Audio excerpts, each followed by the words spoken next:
I'd like to thank the parliamentary committees for allowing us to speak today about the significant safety concern relating to firearms. Also like to acknowledge real quick those families that have lost a loved one due to violence, in particular with firearms.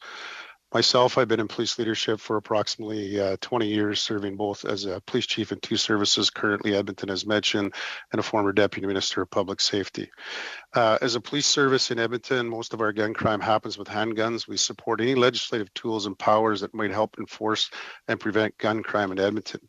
Bill C-21 acknowledges that while law enforcement plays a crucial part, we must build society-wide capacity to find a balance between education, suppression, intervention, and prevention.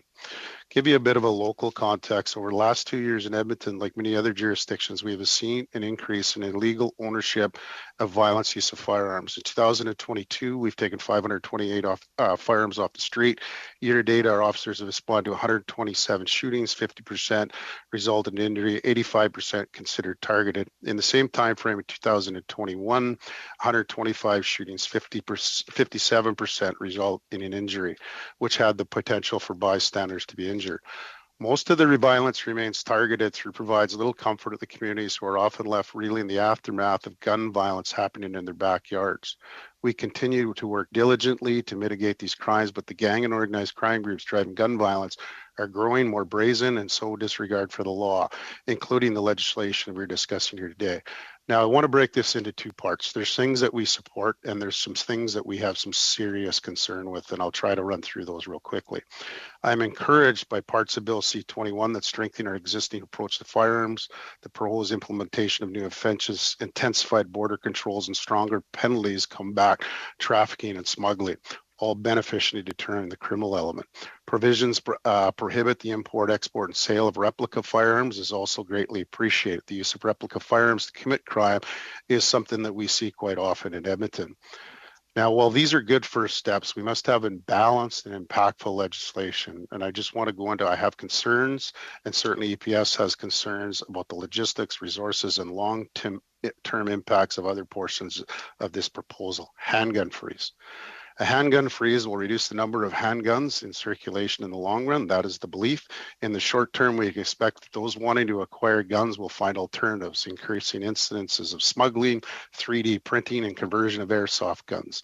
This may also increase the commodity value, motivating individuals, including lawful firearms owners, to sell their handguns through illegal channels, knowing the restrictions drive up monetary value.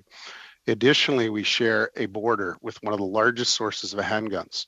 A freeze would limit our ability to trace transactions originating within the U.S. and will be unable to locate a point of sale. We are told on a ban that the ban of handgun transfers resulted in an increase in handgun sales, with approximately 20,000 handguns purchased since the ban and 12,000 transfer applications still waiting to be processed. The red flag law, well, it's well tended. However, many of the proposed powers already exist under Section 117 of the Criminal Code. As it stands, the law would pose a significant draw on police resources should numerous applications be granted in a time where many Canadian police services are stretched thin. This could further increase service demands. Expanded license revocation. And a lawful firearms owner is no longer able to purchase handguns, they may not be motivated to renew their license. This may lead to an increasing number of expired licenses and individuals no longer authorized to possess handguns. There's already a backlog in enforcement in Alberta. There's already 3,700 revoked or expired PALs, possession acquisition license, some dating back to 20 years that aren't being enforced. The RCMP does not have the resources to enforce these expirations. To get a permit for a firearm is a lengthy process. These impacts the freeze, expands license revocation, mean that police may lose vital information of proactive service.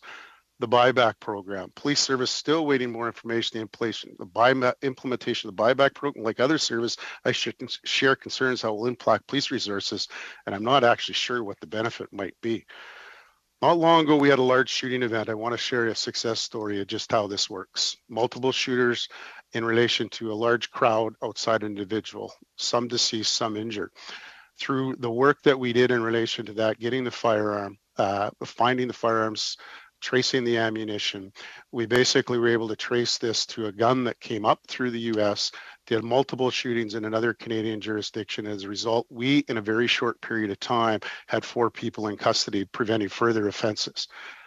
If we don't start investing in the Canadian system, and our ATF is a better partner than the Canadian system, particularly the Forensic Laboratory Service, this would have took us up to a year to actually solve. Steps to strengthen our current approach and investigative tools will bring us long-term change and meaningful. I heard it earlier today, focus on the people pulling the triggers and the motivation. We've had 3 of our 25 homicides this year to date have been the use of handguns. The reality, if we have somebody that's motivated to do this, I'm not sure when you look at the criminal element that the handgun freeze is going to solve that, but it is going to put more strain on resources. So I look forward to the questions. And just to end that, we had 528 guns seized today, and approximately 19% of those are handguns. So look forward to your questions, and thank you for your time.